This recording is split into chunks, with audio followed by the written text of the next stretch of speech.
La notion d'écoute active et d'empathie est très importante dans la vie d'un individu, car cela permet de véritablement comprendre les besoins et les émotions des autres. Le prophète Mohammed, que la paix et les bénédictions soient sur lui, était un exemple parfait de ces qualités. Il était connu pour être quelqu'un qui écoutait attentivement les préoccupations et les désirs de ceux qui l'entouraient, et qui faisait preuve d'une grande empathie envers eux. L'un des exemples les plus connus de l'écoute active du prophète Mohammed est celui de sa relation avec ses compagnons. Il était fréquent qu'ils viennent le voir pour lui parler de leurs problèmes personnels, de leurs inquiétudes ou de leurs questions sur la religion.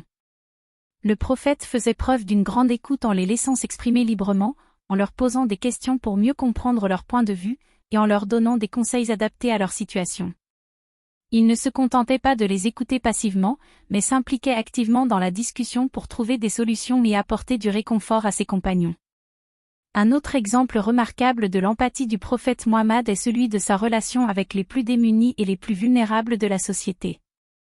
Il était connu pour être quelqu'un de généreux et attentionné envers les pauvres, les veuves, les orphelins et les personnes marginalisées. Il les écoutait avec compassion, se montrait compréhensif face à leurs difficultés, et cherchait toujours à les aider de la meilleure manière possible. Il n'hésitait pas à partager ses propres biens et ressources avec ceux qui en avaient le plus besoin, démontrant ainsi sa grande générosité et sa profonde empathie envers les plus démunis. Le prophète Mohammed était également connu pour sa capacité à écouter et à comprendre les opinions et les points de vue différents des siens.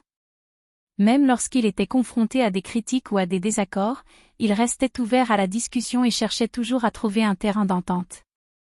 Il ne se fermait jamais aux opinions contraires, mais les considérait avec respect et les prenait en compte dans sa réflexion.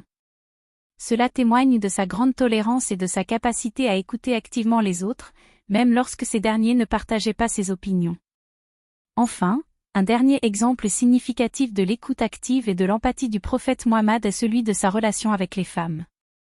Il était connu pour être quelqu'un qui respectait profondément les femmes, les écoutait avec attention, et considérait leurs opinions comme importantes. Il valorisait leur contribution à la société et les encourageait à s'exprimer librement.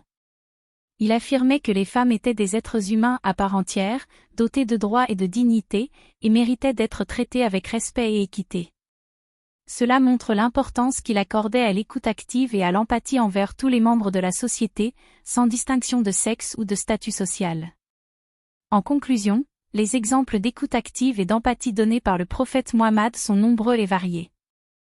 Ils témoignent de sa capacité à comprendre les besoins et les émotions des autres, à les écouter avec compassion, et à agir en conséquence pour les aider et les soutenir.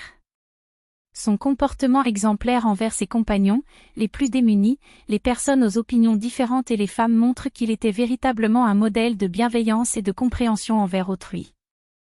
En suivant ses enseignements et en s'inspirant de son exemple, nous pouvons tous progresser dans notre capacité à écouter activement et à faire preuve d'empathie envers les autres, pour construire des relations plus harmonieuses et plus solidaires au sein de notre société.